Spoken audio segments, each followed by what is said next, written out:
Buongiorno, ben ritrovati con un nuovo appuntamento informativo di Telefriuli. Apriamo subito con la cronaca. Un'auto risultata rubata si è schiantata ieri notte in via Nuova di Corva a Pordenone. Gli occupanti sono riusciti a scappare dalla polizia che li stava inseguendo dopo che avevano tentato un furto in un'abitazione. L'episodio potrebbe essere collegato con quello avvenuto soltanto qualche ora prima in viale Dante, sempre a Pordenone. È terminata contro il muro di cinta di una casa in via Nuova di Corva a Pordenone la fuga di alcuni malviventi che ieri notte avevano tentato un furto in un'abitazione. Una Nissan risultata rubata è stata intercettata dalle volanti della questura impegnate insieme ai colleghi della polizia stradale in attività di contrasto alle condotte di guida pericolose. Ne è nato un inseguimento, l'auto è imboccato contromano via Nuova di Corva e si è schiantata contro un muro. I malviventi sono riusciti a scappare a piedi, le ricerche sono tuttora in corso. L'episodio di ieri notte potrebbe essere collegato a quello di ieri pomeriggio, quando sempre a Pordenone un Alfa Romeo Giulietta era stata intercettata dalla polizia in via San Donà. All'interno 5 malviventi che poco prima avevano commesso un furto in un'abitazione, asportando una cassaforte. Ne è nato un rocambolesco inseguimento con la Giulietta che ha imboccato contromano viale Dante e si è schiantata contro 2 macchine. Mentre 4 malviventi sono riusciti a fuggire, un quinto, un cittadino albanese di 25 anni, è stato fermato dagli agenti. Addosso aveva ancora alcuni oggetti di valore contenuti nella cassaforte. Gli investigatori stanno cercando di capire se tra i due episodi ci sia una correlazione. Nell'auto che si è schiantata ieri notte in via Nuova di Corva potrebbero esserci stati ladri che erano riusciti a scappare qualche ora prima dai poliziotti. A proposito di incidenti stradali, i vigili del fuoco di Pordenone sono intervenuti prima delle 6 odierne a Fontanafredda, all'incrocio tra via Garibaldi e via Dante Alighieri, per un incidente stradale che ha visto una vettura impattare contro il palo semaforico presente, che ovviamente è stato poi divelto e si è schiantato contro appunto la strada. I pompieri hanno delimitato la zona per segnalare l'ostacolo ai veicoli circolanti, hanno messo in sicurezza lo scenario dopo che si era verificato appunto l'incidente stesso. Illeso il conducente, l'unico coinvolto, presente anche personale sanitario per appunto prestare i soccorsi all'automobilista, oltre ai carabinieri per i rilievi di legge. L'elisoccorso regionale si configura come una vera e propria estensione dell'ospedale sul territorio. È il braccio operativo del nosocomio per il trattamento intensivo del paziente sulla situazione di emergenza, grazie alla presenza costante di un anestesista rianimatore e un infermiere a bordo che sono in grado di operare con estrema immediatezza per salvare la vita delle persone. Lo ha sottolineato questa mattina il vicepresidente della giunta regionale del Friuli Venezia Giulia con delega alla salute e alla protezione civile Riccardo Riccardi, che è intervenuto al meeting center della Dacia Arena di Udine per l'evento In volo verso il futuro, 30 anni di elisoccorso in Friuli Venezia Giulia. Ogni euro speso nell'emergenza non può essere considerato uno spreco, come qualcuno continua ad affermare. Rappresenta invece un investimento fondamentale, irrinunciabile a beneficio della salute delle persone, ha tenuto ad evidenziare lo stesso Riccardi che, come detto, ha presentato al meeting oggi appunto alla Dacia Arena di Udine. E sempre oggi invece è stato ricordato nel centenario della sua nascita la figura di Mario Toros, tra i più longevi politici ad aver portato le istanze del Friuli in Parlamento. A lui è stata intitolata la rotonda lungo viale Tricesimo tra Udine e Tavagnacco. 100 anni fa nasceva un politico insomma di tutto spessore, Mario Toros, ci ha lasciato nel 2018. Il ricordo di questa persona? Io ho cominciato a fare politica seguendo un corso di formazione di Mario Toros nell'Università Cristiana e fin da subito abbiamo apprezzato l'amore che aveva per le giovani generazioni. C'era un uomo che aveva una visione e capiva che la società doveva andare avanti con le generazioni che erano nel tempo e quindi investiva molto sui giovani, li responsabilizzava, perché fare politica voleva dire, sempre ha detto lui, studio, competenza, passione, ma bisogna avere dentro il fuoco dell'amore per il bene comune. Ci sono oggi politici così, molto difficile perché purtroppo siamo in una società diversa nella quale conta più l'apparire che l'essere. Era realmente autentico, era vero e spesso portava a casa pensieri, preoccupazioni che gli derivavano dalla sua vita lavorativa. Ne faceva argomento di conversazione perché non c'era questa distinzione. Lui alla gente ci teneva per davvero e quindi era quasi ossessionato, in senso buono ovviamente, no? dalla L'idea di mettersi al servizio degli altri, era perfettamente consapevole che il suo ruolo lo imponeva, glielo consentiva e quindi questo ha fatto e questo mi porto dietro, un bellissimo esempio.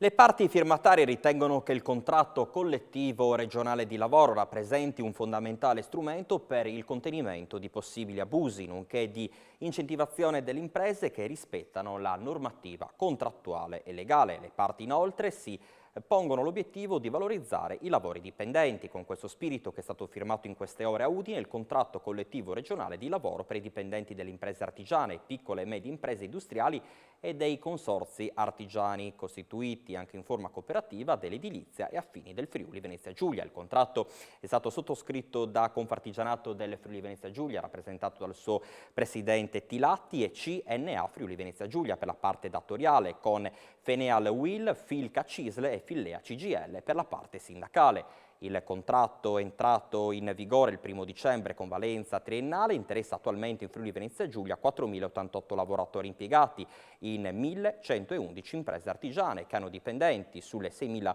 attive a fine settembre 2022, un numero che ha subito una significativa crescita rispetto al 2019, l'anno prima della pandemia. Grazie ai bonus attivati nel settore edile, infatti, in Regione si è registrata la nascita di 100 imprese artigiane edili con dipendenti equivalente al più 9,9%, con una percentuale di crescita maggiore pari al 10,5% nella provincia di Trieste. È stato inaugurato ieri sera con l'accensione dell'albero in Piazza Vittoria il Natale Goriziano. Si tratta di una rassegna di eventi che si concluderà a fine mese. Il sindaco Rodolfo Ziberna è stato molto chiaro, iniziative volte ad aumentare le opportunità di aggregazione. Vediamo il servizio con le interviste. 2, 1, 0! Assessore Luca Cagliari, un dicembre goriziano che si apre oggi con l'accensione dell'albero. Che mese sarà? Un mese importante di eventi e di ritrovo per tutta la comunità. Sì, assolutamente, sarà un mese ricco di appuntamenti, oltre 70, nati da questa collaborazione tra il Comune di Gorizia, tutte le associazioni del territorio che ci teniamo sempre a ringraziare, la Camera di Commercio, la Regione, una forte collaborazione con i commercianti goriziani e Confcommercio e anche con il Comune di Nuova Gorizia, Zavod e GEC. Per scelta abbiamo cercato di aumentare il numero di opportunità di aggregazione e anche perché sempre per scelta abbiamo ritenuto di dover, coerentemente con le indicazioni date ai cittadini, diminuire invece le luminarie in città. Ci sarà la pista del ghiaccio, abbiamo da domani fino all'11 dicembre le giostre a Gorizia per bimbi, ma anche, non credetemi, non solo per bimbi, abbiamo 3 giorni di bancarelle sabato, domenica e lunedì e appuntamenti, diversi appuntamenti al giorno, non stop, letteralmente non stop fino all'Epifania. Possiamo dire che Gorizia prende la rincorsa in questo dicembre per l'appuntamento del 2025? Sì, facciamo attenzione alle rincorse, perché se si prendono le rincorse da troppo lontano si arriva con il fiatone o con i muscoli spezzati. Diciamo che ci stiamo allenando, stiamo facendo un po' di stretching andando verso la capitale europea. Rimaniamo nell'Isontino. 4 gatti appartenenti a 2 colonie feline in località Versa, Romance di Sonzo, sono morti avvelenati da Comune Antigelo per Auto. A renderlo noto è l'organizzazione no profit Zampette Cormonesi. Glicole etilenico, il Comune Antigelo per Auto. E questa è la sostanza che ha avvelenato 4 gatti di 2 colonie feline contermini in località Versa di Romance di Sonzo. A denunciare il fatto è l'organizzazione no profit Zampette Cormonesi, che ha trovato i poveri animali in fin di vita. A nulla sono valse le terapie a cui i 4 felini sono stati sottoposti. Sono tutti morti dopo alcuni giorni di agonia. Segnalata anche la sparizione di altri 2 gatti di una delle 2 colonie. I volontari, notati i sintomi patiti dai felini, hanno attivato le procedure di sospetto avvelenamento e gli esami clinici del caso hanno confermato. Quando abbiamo recuperato i gatti, le loro condizioni erano disperate, sottolinea Stefano Zanuttin di Zampette Cormonesi. I valori renali erano completamente fuori norma e soffrivano di diffusi danni cerebrali dovuti alle sostanze ingerite. L'istituto zooprofilattico a cui ci siamo rivolti ha già allertato comune e forestale. Denunceremo il fatto ai carabinieri. Chi li ha avvelenati è una persona spregevole. Ci auguriamo che il responsabile di questo gesto venga individuato. Questo ovviamente è l'auspicio. Fino all'8 gennaio a Udine un omaggio agli uomini e alle donne dell'acqua. Nel centenario della bonifica l'Ambi del Friuli Venezia Giulia propone un viaggio fotografico per raccontare la storia dei consorzi e comprendere meglio anche il presente. Conferire valore e visibilità alla storia dei consorzi attraverso la commemorazione del centenario del Congresso regionale Veneto per le bonifiche del 1922.